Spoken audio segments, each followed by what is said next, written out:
Assalamualaikum warahmatullahi wabarakatuh. Perkenalkan, nama saya Marcel Gideon Putudas, Tambuk F551 18130 dari kelas B.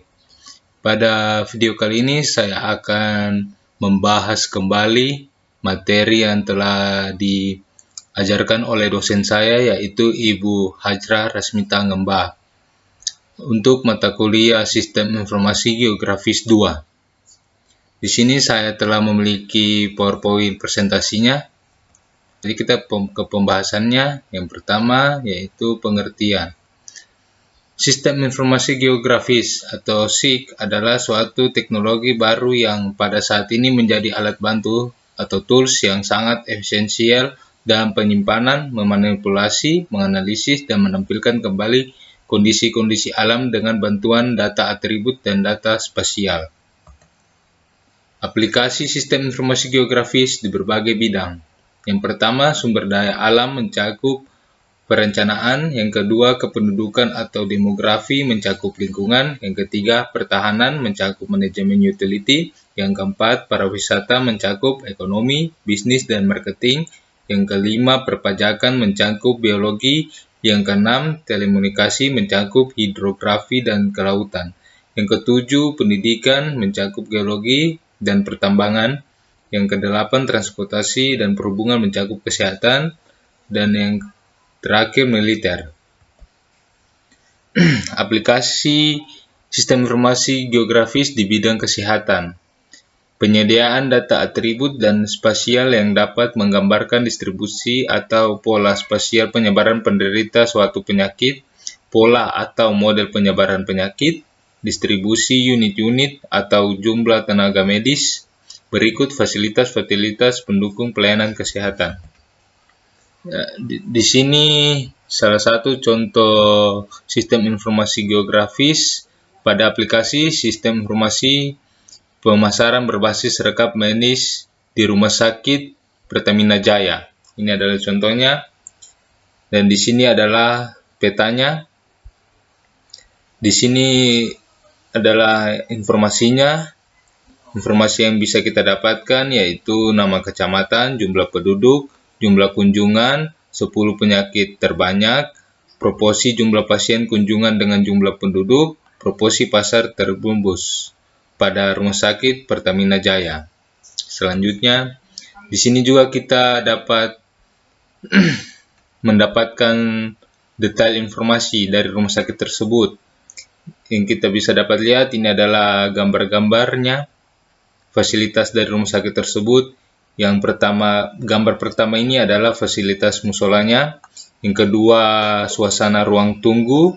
Yang ketiga, tempat parkir. Yang keempat, fasilitas kamar mandinya. Yang kelima, tempat rawat nginap. Yang keenam ini ruang tunggu. Dan juga kita dapat mendapatkan informasi dari rumah sakit tersebut. Ada informasi nama rumah sakit, alamat, telepon, jumlah tempat tidur, jumlah dokter spesialis, dan sebagainya. Dan di samping kanan ini adalah peta dari Rumah Sakit Pertamina Jaya. Di sini contohnya di sekitar kita banyak rumah sakit yang bisa kita yang terdekat yang bisa kita lihat dari kita yang terdekat, mendapatkan informasinya. Selanjutnya, implementasi sistem informasi geografis di bidang-bidangnya. Yang pertama, di bidang sumber daya alam, kesesuaian lahan untuk pertanian, perkebunan, kehutanan, perencanaan tata guna lahan, analisis daerah rawan bencana, dan lainnya. Implementasi di bidang perencanaan, yaitu perencanaan wilayah, perencanaan pemukiman, transmigran, perencanaan lokasi industri, dan lainnya. Yang berikutnya, implementasi di bidang pertahanan, sistem informasi pertahanan, manajemen pertahanan, dan lainnya. Implementasi di bidang kependudukan, penyusunan data pokok, penyediaan informasi kependudukan atau sensus sosial ekonomi, sistem informasi pemilu, dan lainnya. Implementasi di bidang ekonomi, bisnis, dan marketing. penentuan lokasi-lokasi yang prospektif untuk bank, pasar swalayan, kantor ATM, dan lainnya. Selanjutnya, implementasi di bidang militer, yaitu penyediaan data spasial untuk analisis rute-rute perjalanan logistik, peralatan perang, dan sebagai tools atau bantuan untuk kebutuhan perang dan lainnya. Implementasi di bidang pendidikan, yaitu penentuan lokasi pendidikan, sistem informasi pendidikan atau akademis, dan lainnya. Selanjutnya, implementasi di bidang transportasi, inventaris jaringan transportasi, analisis kesesuaian dan penentuan rute-rute alternatif transportasi, analisis lokasi rawan kemacetan dan bahaya kecelakaan. Nah, langsung selanjutnya ini adalah subsistem informasi geografis. Yang pertama itu ada data input, yang kedua data output, yang ketiga data manajemen, dan yang keempat data manipulasi dan analisis. Yaitu data input adalah mengumpulkan dan mempersiapkan data spasial dan atribut dari berbagai sumber. Yang kedua, data output yaitu menampilkan dan menghasilkan keluaran seluruh atau sebagian basis data yang berupa tabel, grafik, peta, dan lainnya. Yang ketiga, data manajemen yaitu mengorganisasikan data spasial dan data atribut ke dalam sebuah basis data agar mudah dipanggil, diupdate, dan diedit. Di data manajemen ini kita berarti memperbarui atau mengupdate data dan bisa juga diedit. Dan yang keempat, data manipulasi dan analisis, yaitu menentukan informasi yang dapat dihasilkan oleh sistem informasi geografis. Selain itu, manipulasi dan pemodelan data guna informasi yang diharapkan.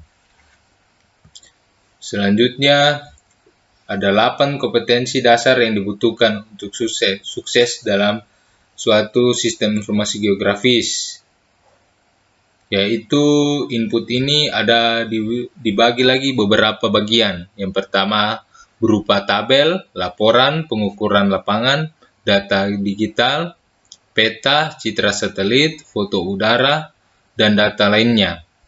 Dan diinputkan di database.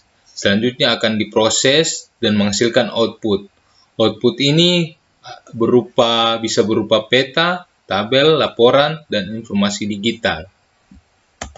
Selanjutnya, mengapa penggunaan sistem informasi geografis ini dibutuhkan?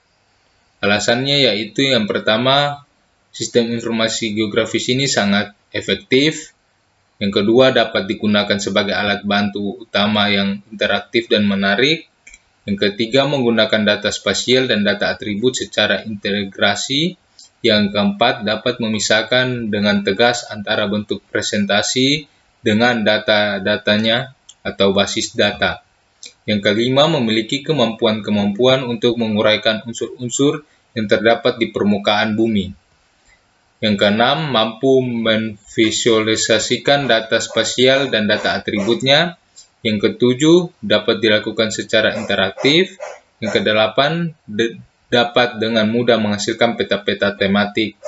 Dan yang terakhir, sangat membantu pekerjaan-pekerjaan yang erat kaitannya dengan data spasial dan geoinformasi. Baik, itulah sedikit pembahasan mengenai materi sebelumnya yang diajarkan oleh dosen saya. Saya akhiri, Assalamualaikum warahmatullahi wabarakatuh. Terima kasih.